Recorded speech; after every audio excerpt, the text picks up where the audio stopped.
देवीं सरस्वतीं व्यासं ततो जयमुदीरयेत्। श्रीविभूषितकरान्नवनीरदावातु पीताम्बरादरुणबिम्बफलाधरोत्था पूर्णेन्दु सुंदर मुखाद अरविंद नेत्रात् कृष्णात् परम किमपि तत्त्वमहं न जाने। त्यक्त्वा सुदुस्तज्य सुरेक्षितराज्य लक्ष्मीं धर्मिष्ठ आर्यवचसा यदगादरण्यम् मायामृगं दयितयैप्सितमन्वधावद् वन्दे महापुरुषते चरणारविन्दम्। कोशलेन्द्रपदकञ्जमञ्जुलौ कोमलावजमहेशबन्दितौ जानकीकरसरोजलालितौ चिन्तकस्य मनभृङ्गसंगिनौ जासु बाहुबलगर्वित राम सहित परिवार अनिष्दिन मम रक्षा करतु जय श्री पवन कुमार। ये हो हनुइत न कर दो मन मानस में रस राम का भर दो। राम कथा पति सास बसे सिया राम का रूप ही ये धर दो। लेखनी तुलसी की मसी और अक्षर शंकर मानस की तुझ प्रेम की मूरत भाव भरत आशीष सिया कर पंकज की तुझ प्रेम की मूरत भाव भरत आशीष सिया कर पंकज के। बोलो भक्तवत्सल भगवान की जय। इस लिंक से जुड़े हुए सभी संतजन विद्वजन विज्ञजन मानस रसिक जन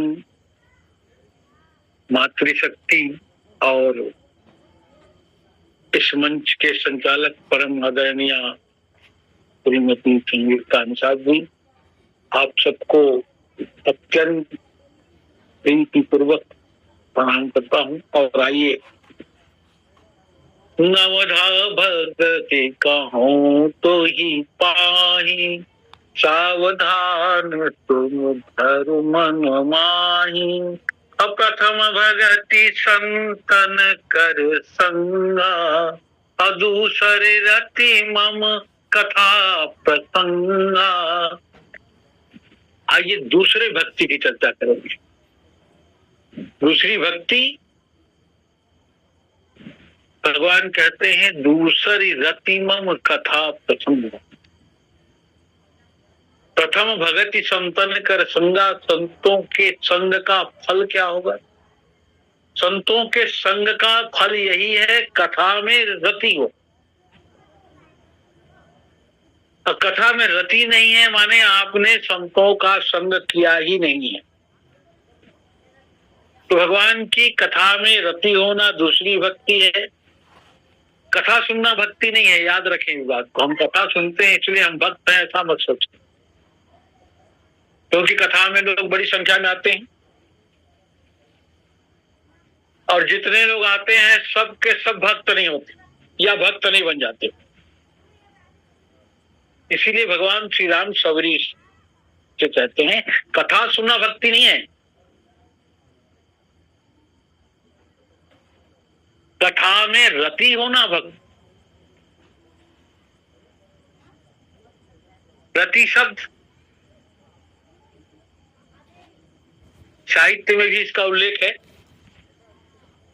काम की पत्नी की ओर इसका संकेत है।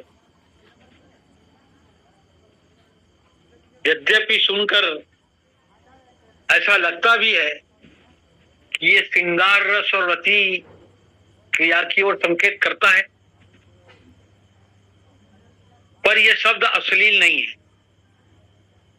वेद मंत्रों में भी इसका वर्णन आता है, यथा पुरुषः जायाया परिष्वक्त वाह्यांतरम किंचिन्न भेद। जैसे कोई व्यक्ति जब अपनी प्रिया से मिलता है तो अपने और पराये पेन का भेद मिलता है, अपने शरीर का भी भेद भूल जाता है। जहां कुछ भी याद न रहे, न पति याद रहे न पत्नी याद रहे, उस स्थिति को कहा गया है रति। वस्तुतः वास्तव में क्या, जहां जाकर भगवान की भक्ति उदित हो,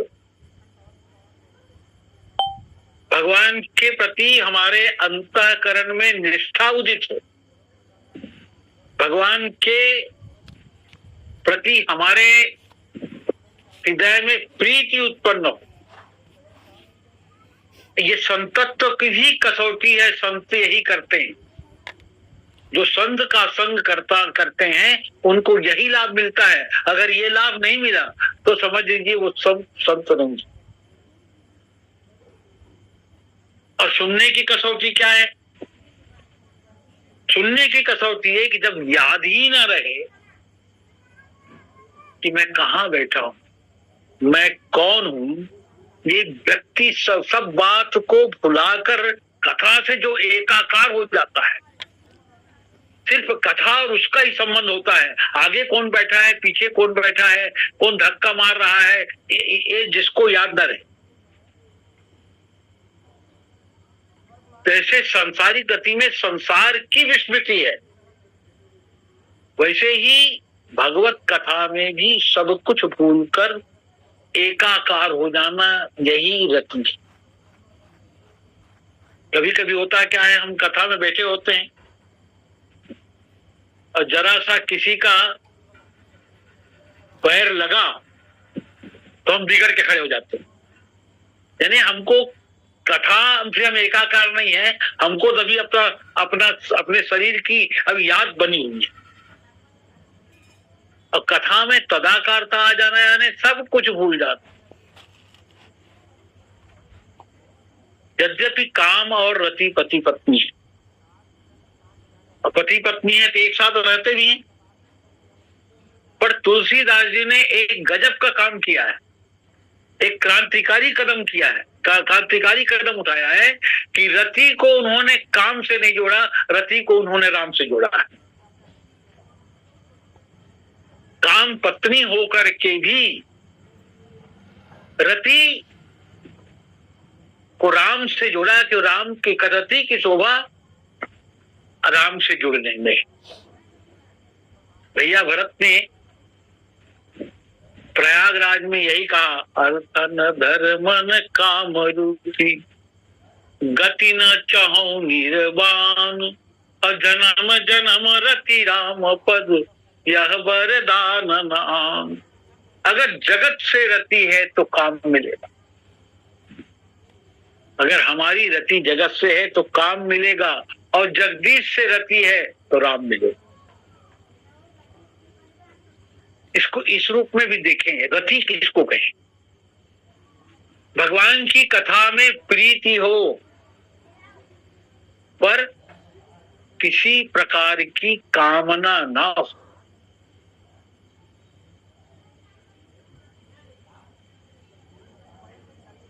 निष्काम। यद्यपि हम जितने अनुष्ठान वाले कर्म करते हैं उसमें फल की दृष्टि रहती है।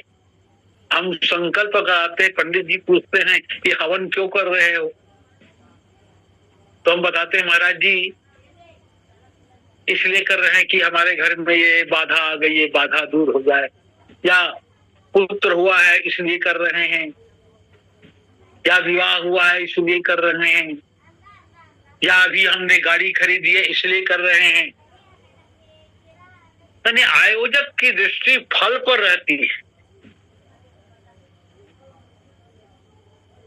पर रति भगवान की कथा में जो रति होती है उसमें कोई काम नहीं, तत्व पुष्प तक की कामना नहीं होती।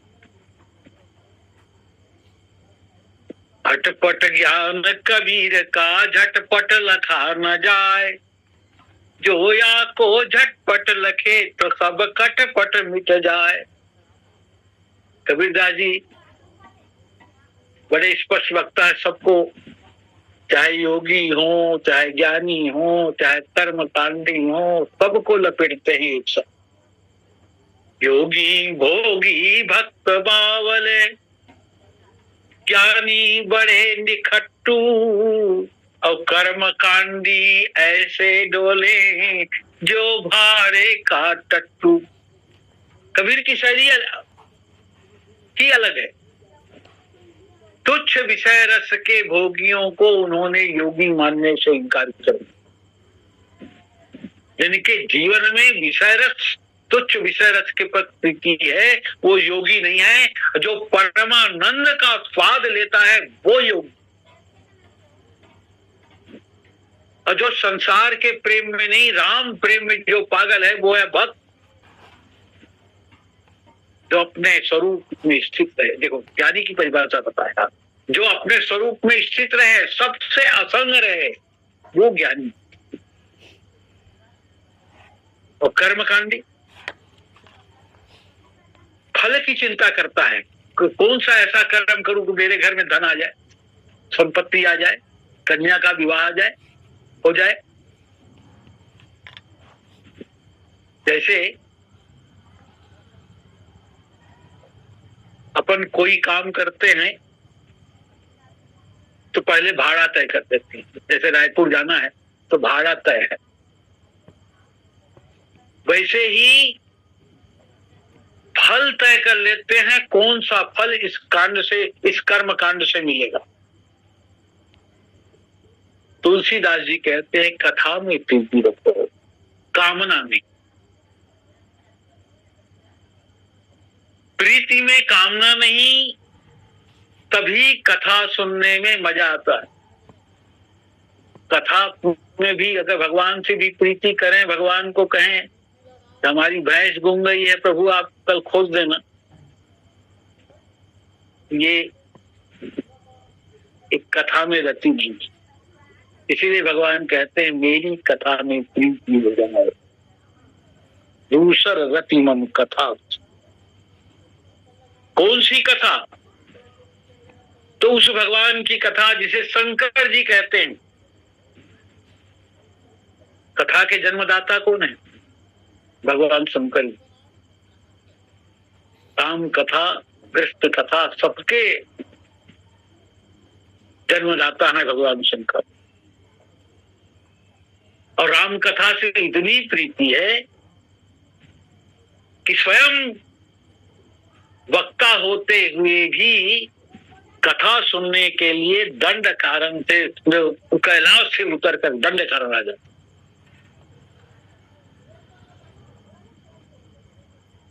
ये उस सच्चिदानंद की कथा है, जिनकी कथा सुनने के बाद जीवन की व्यथा मिट जाती है, मिटाने वाली है। पर कथा में रति हो तो व्यथा मिटेगी।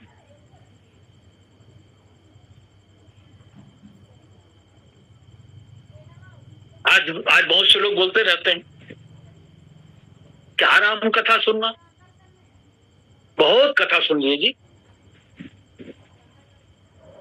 बहुत कथा सुने। अब कोई उससे पूछे अच्छा भैया बहुत कथा सुने हो तो क्या किया है, कुछ पाया है? सुनने के बाद कुछ पाया भी है तो यही कहेंगे जहां सुने वहीं डाली, जहां सुने वहीं डाली, घर चले खाली खाली। इस कान से सुना, इस कान से निकाल दिया। वास्तव में जब तक संत का संग नहीं होगा तब तक कथा में प्रीति नहीं होगा। और संत का संग ही सत्संग है, और सत्संग होगा तभी कथा मिलेगी, तभी कथा सुनने को मिलेगी। और यह कथा का फल भी है।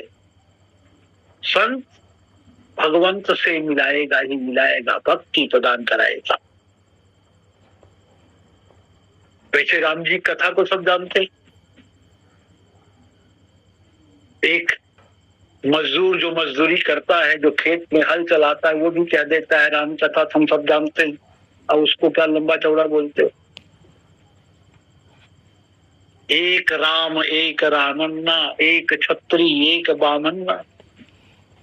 उनसे उनने उनकी नारी चुराई, उनसे उनकी भई लड़ाई, और तनिक बात की बातन्ना, और तुलसी लिख गए पोथन्ना। इतनी सी बात है, और तुलसी बहुत मोटा मोटा लिख दिए। याज्ञवल्क्य से भरद्वाज जी भी यही पूछते हैं, महाराज राम कवन प्रभु पूछऊं तो ही, कहिया बुझाई कृपा निधि मोहि। एक राम अवधेश कुमारा, तिनकर चरित विदित संतारा। अनारि विरह दुख लेऊ अपारा, अभय रोष रन रावण मारा। प्रभु सोई राम की अपर को, जाहि जपत त्रिपुरारी। असत्य धाम सर्वज्ञ तुम, कहु विवेक विचार। याज्ञवल्क्य जी समझ गए। याज्ञवल्क्य बोले मुस्काई, तुम ही विदित रघुपति प्रभुताई। राम भगत तुम मन क्रम बानी, अचतुराई तुम्हारी मैं जानी। चाहो सुने राम गुण गूढ़ा, किन्हीं प्रश्न मनहु अति मूढ़ा। एक व्यक्ति ने कहा, कृष्ण को भगवान मानते हो? मानने का क्या, वो तो भगवान ही है। मानने की क्या बात है, कृष्ण तो भगवान है। सच्चिदानंद रूपाय विश्वोत्पत्त्यादि हेतवे, तापत्रय विनाशाय कृष्णाय वयं नमः। उसने कहा आपको भगवान भले ही लगते हो, पर हमको तो ये कृष्ण अच्छा आदमी भी नहीं लगता। क्यों अच्छा आदमी नहीं लगता भाई? अरे माखन चुराना कोई अच्छा आदमी का लक्षण है? अच्छा आदमी चोरी काम करता है क्या? फिर वस्त्रानना गोपियां जो स्नान कर रही हैं, उनके पास जाना, उनको देखना कोई अच्छे आदमी काम है? तो उसने कहा भैया, उसने अपनी उंगली पर गिरिवर गोवर्धन को तो उठाया था, काली नाग के फन पर तो उन्होंने नृत्य किया था। बोलिए झूठी बात। जब ये दोनों झूठी बात है, तो उन बातों को भी झूठी मान लो कि माखन चुराया, ये भी झूठ। दिगंबर गोपियों को देखा, ये भी झूठ। अब झूठ समझ लो तो सिर दर्द ही क्यों, सिर दर्द खत्म हो जाएगा।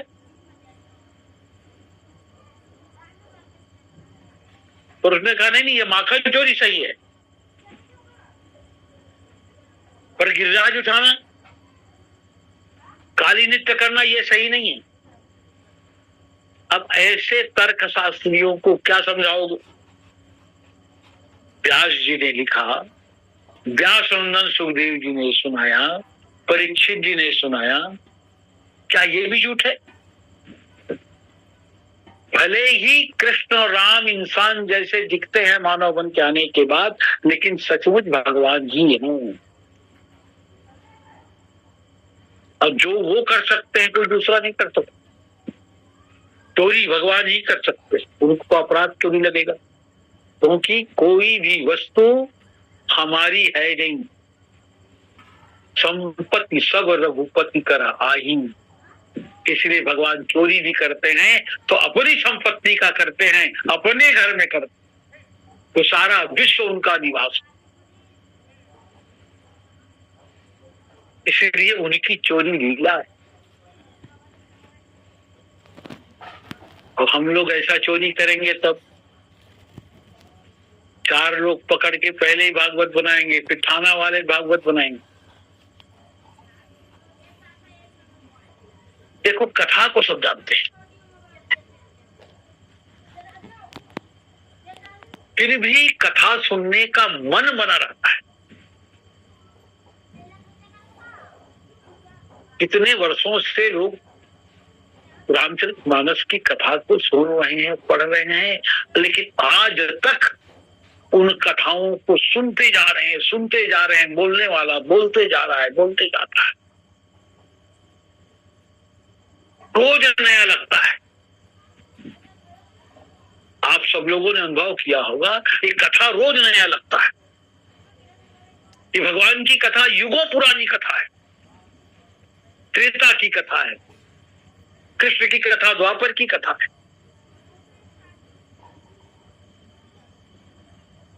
पर कभी पुरानी नहीं लगती। अब पेपर कहीं ना भारत पेपर, नई दुनिया पेपर, आज का पेपर अगर आपने पढ़ लिया तो शाम को उस पेपर को उठा के देखने की इच्छा। रामचरितमानस पेपर हम अनादिकाल से गाते आ रहे हैं आरती रामायण जी की, पर कोई व्यक्ति आज तक नहीं गाया आरती नव भारत की, नई सुबह की भारत की, कोई आरती ऐसी नहीं बनी। बहुत गंभीरता से विचार करें, काकभूषुंडी जी कौवा नहीं है, गंगा नदी नहीं है, हनुमान जी बंदर नहीं है, रामकृष्ण मनुष्य नहीं है। वो कृपा करके हम लोगों को कल्याण करने के लिए नाम और रूप का आश्रय लेकर हम तक पहुंच गए हैं। आज भी हैं, अभी भी हैं, सब जगह हैं, पर हमें उन्हें देखने की शक्ति नहीं है, हमारे आंखों में वो ताकत नहीं है उनको देख सके। इतनी पात्रता हमें नहीं है। तो गोस्वामी जी का कहने का भाव यहाँ यही है, संत का संग करेंगे तो कथा में प्रीति अपने आप होगी। कभी कथा सुनने जाते हैं, बोले कहाँ सुनना, चलो एक कथा अच्छी नहीं लग रही है, कब ये कथा समाप्त हो, घर चले। राम कृष्ण की मीठी कथा भी जिसे कड़वी लगती, ऐसे भी लोग हैं। उदाहरण क्या दिया है, जैसे किसी को बुखार हो, लगातार बुखार आ रहा हो, पित्त की अधिकता हो, तो उसके मुंह का स्वाद बिगड़ जाता है। ऐसे व्यक्ति को आप मिश्री भी खिलाओ तो मिश्री भी कड़वा। अब आप विचार करो, क्या मिश्री भी कड़वा है सचमुच में? अरे मिश्री तो मीठा है। जब पित्त की गर्मी शांत होगी, श्वास सुधर जाएगा, तो मिश्री अपने आप मीठा लगता। अब भागवत भगवान की कथा कड़वी क्यों लगती है? पाप की गर्मी से। जिनके जीवन में पाप की गर्मी है, उन्हें भगवान की कथा कड़वी लगती। लेकिन एक शब्द आता है अभ्यास, बार बार सुनो, बार बार सुनो, तो कथा अपने आप मीठा लगेगा। तुलसी पूरब पाप ते हरि चर्चा न सुहात, जैसे ज्वर के जोर से भूख अन्न की जाए, इसीलिए दूसरी रति मन कथा प्रसंगा। अब कुछ लोग कहते हैं कथा सुनने से क्या लाभ? हम लोग तो व्यापारी हैं, बिना लाभ के कुछ करना ही नहीं चाहते, कोई काम ही नहीं कर सकते। कथा भी सुनेंगे, लाभ हो तब सुने। अरे भाई, लाभ के लिए कथा मत सुनो, कामना लेकर कथा मत सुनो, मन में विश्वास रखकर कथा सुनो, फिर देखो लाभ ही लाभ। मन में विश्वास रखकर कथा सुनो, फिर लाभ ही लाभ। लंका में आए, हनुमान जी विभीषण को कथा सुनाते। अब हनुमंत कही सब राम कथा निज नाम, सुनत जुगल तन पुलक मन, मगन सुमिरी गुणग्राम। विभीषण ने हनुमान जी के से राम कथा सुनी। तुरंत क्या लाभ हुआ? विभीषण लाभ के लिए सुन के तुरंत कोई लाभ तो हुआ नहीं, पर कथा आप प्रीति पूर्वक सुनो वो काम आएगी ही काम आएगी। विभीषण के जीवन में कथा काम कब आई? जब उसके जीवन में व्यथा आई। क्या व्यथा आई विभीषण के जीवन में? जब रावण की लात खाई तब हनुमान जी की बात की याद आई। रावण के चरण प्रहार ने श्री राम जी के चरणों की याद दिला दी। ये है कथा का लाभ। मारा रावण ने, याद किया राम। क्या मुझे वो चरण शरण देंगे? अभी तक जिनको मैं अपना शरणाश्रय समझ रहा था वो तो मुझे लात मार दिया। तो मन में ऐसा लगा कि अवश्य शरण देंगे। भगवान श्री राम की कथा की याद आई, उनके गुणगान की याद आई और मन को राम चरणों से जोड़ दिया। यह है रति। देखिए जा चरण जल जाता, अरुण मृदुल सेवक सुख जाता, जे पद परसी तरी सी नारी। जिनके चरणों के स्पर्श से ऋषि की पत्नी का उद्धार हुआ, क्या वे मेरा भी उद्धार करेंगे?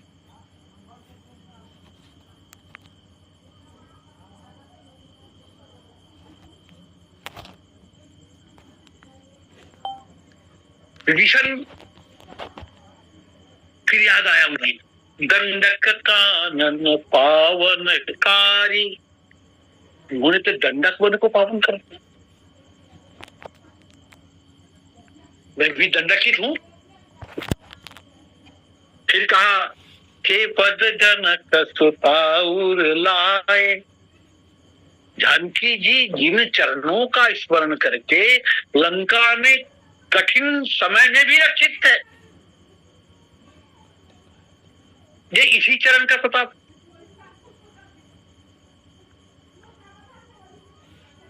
वो तो इतने दयालु हैं। कपट कुरंग संग धर धाय। रावण के कहने से मारीच कपट का कुरंग बन गया, उनके पीछे दौड़े। अरे मैं भी तो रावण का ही भाई हूं। अरउर सर सरोज पद जेई, अहो भाग्य मैं देखियो तेई। मेरे गुरुजी शंकर जी जिन चरण कमलों को अपने हृदय में धारण करते, पर भरत भी एक ऐसा संत है जो भगवान के चरणों को तो भी कितने विश्वास के साथ भगवान के चरण पादुका को अपने हृदय से लगाता है। अब मैं भी उन्हीं चरणों को अपने मस्तक और हृदय पे लगाऊंगा। कथा का लाभ है और यही कथा में रति होना भी है। जिन पायन के पादुकन भरत रहे मन लाई, ते पद आज बिलो की हूं इन नयनन अब जाई। बस इतना संकल्प करते ही मन में एक अलग प्रकार की मस्ती छा गई। विभीषण रावण को भूल गया, लंका को भूल गया, लात को भूल गया और चले राम की। क्या स्थिति विभीषण की? निजानंद मस्ती में मैं झूमता हूँ, कहाँ कौन कैसा न मैं पूछता हूँ। खिले हैं जमाने में गुल रंग बिरंगे, मिसाले भंवर हो के मैं गूंजता हूँ। गुलिस्ता जमाने में थे कर्म जितने, उन्हें ज्ञान होली में मैं फूंकता हूँ। न जीने की इच्छा न मरने की चिंता, कजा से निडर हो के मैं घूमता हूँ। मिली है जिनसे ये बेहद निगाहें, पकड़ उनके कदमों को मैं चूमता हूँ। हुआ मुक्त सबसे बड़ी खुश नसीबी, फकीरी खजाने को मैं लूटता हूँ। दूसरी रति मम कथा प्रसन्ना, कथा के प्रसंग में जिनको रति नहीं है, वो कथा में बैठे भी रहते हैं तो बस बैठे रहते, उनको कथा से मतलब नहीं। किसी ने भगवान शंकर जी से पूछा, महाराज ये सत्संग कितना देर करना चाहिए ताकि कथा में रति हो जाए? तब शंकर जी ने तो यही कह दिया, जब बहुकाल करिय सत्संग। किसी ने तुलसीदास जी से पूछा, महाराज ये तो शंकर जी ने तो लंबा चौड़ा बता दिया है, इसका बजट हाई लेवल का है। जब बहुकाल करिए सत्संग, तो तुलसीदास जी ने कहा, देखो बड़े लोगों को पूछोगे बड़ा उपाय बता, और हम उपाय बता रहे, ध्यान दो। एक घड़ी आधी घड़ी, क्या तुलसीदास, जहां भगवान शंकर ने कहा जब बहुकाल करिए सत्संगा, वहां तुलसीदास जी कहते हैं एक घड़ी आधी घड़ी, और आधो की पुनियाद, तुलसी चर्चा राम के कटे कोट अपराध। संत दरस जिमि पातक टरई, संत का दर्शन हो गया, आपके सारे पाप कट गए, और राम मिलने में काहे देरी। लंका कांड में लंकिनी हनुमान जी से कहती है, देखो हनुमान जी है ज्ञानी नामाग्र गण्या, और लंकिनी है वास्तव में लंका की एक अद्भुत शक्ति है। तात स्वर्ग अपवर्ग सुख धैर्य तुलाइकं, अतुलन ताही सकल मिली, जो सुख लव सत्संग। बहुत दिन की संशय की निवृत्ति, सत्संग ऐसी शक्ति है कि एक क्षण में हो सकती। बड़ी महिमा है सत्संग की।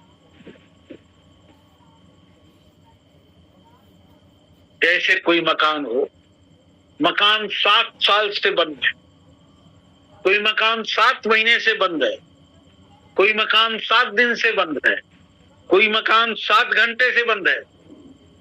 अब बटन दबाओगे तो उजाला फैलने में कितना देर लगता है?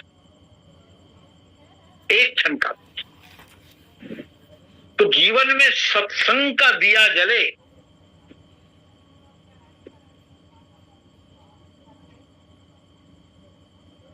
तो प्रकाश तो होना ही होना है, एक क्षण। इसीलिए गोस्वामी जी जब कहते एक धरी आधो की पुनियाद, तुलसी चर्चा राम की कटे कोट अपराध, बिगड़ी जन्म अनेक की अब ही सुधरे आज, होई राम का नाम जप तजी तुलसी कुसमाज। हनुमान जी महाराज सूक्ष्म रूप लेकर के लंका प्रवेश कर रहे थे। लंकिनी ने कहा रुको, जब प्रवेश ही कर रहे हो तो मेरा मर्म जान, अब जान करके प्रवेश करना। हनुमान जी ने कहा बताओ अपना मर्म।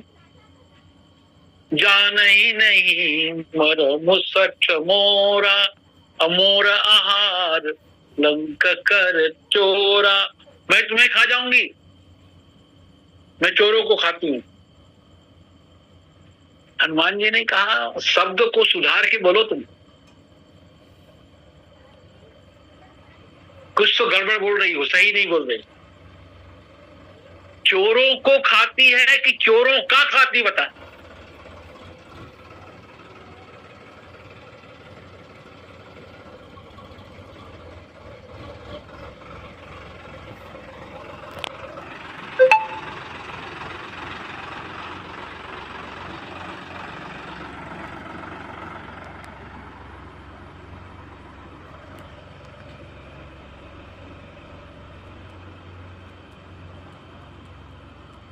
तू चोरों को नहीं खाती, चोरों का खाती है। अरे मैं तो चोर का पता लगाने आया हूँ और चोरी गई संपत्ति का पता लगाने आया हूँ। हनुमान जी ने देखा इसकी बुद्धि ठीक है, ये ठीक ठीक बुद्धि से निर्णय नहीं कर पा रही है, ये चोर और सज्जन में अंतर नहीं कर पा रही। इन्हें चोर सज्जन दिख रहा है और सज्जन चोर दिख रहा है। इसकी बुद्धि चोरों का खा करके बिगड़ गई है। लंका में प्रवेश करने वाले को ही ये चोर समझ रही है, लंका वालों को सज्जन समझ रही है। वास्तव में आध्यात्मिक दृष्टि से लंकिनी जो है मनोवृत्ति है, हमारी मनोवृत्ति। दक्षिण दरवाजे में खड़ी है, लेकिन किसी भी दरवाजे से हनुमान जी प्रवेश करते ये मनोवृत्ति नहीं। अब इस पर ज्यादा चर्चा नहीं करेंगे। हनुमान जी ने सोचा लंका प्रवेश करने के पहले इस बिगड़ी मशीन को पहले ठीक कर,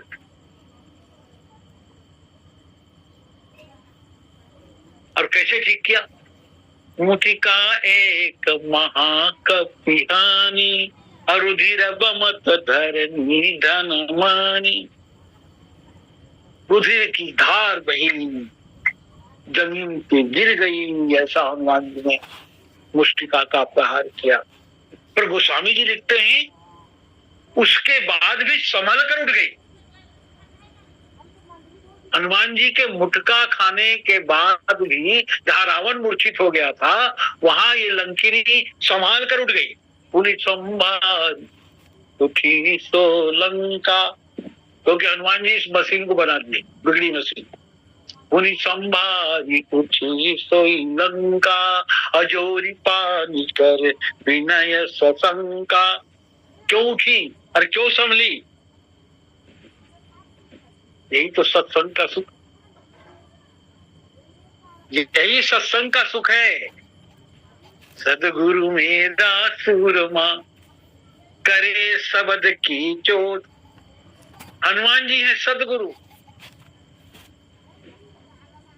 वो हनुमान जी के स्पर्श से इसका रक्त निकला, राग निकल गया, विरक्त हो। और सचमुच जब जीवन से राग चला जाता है तो देश भी अपने आप चला जाता है। और जब तक राग द्वेष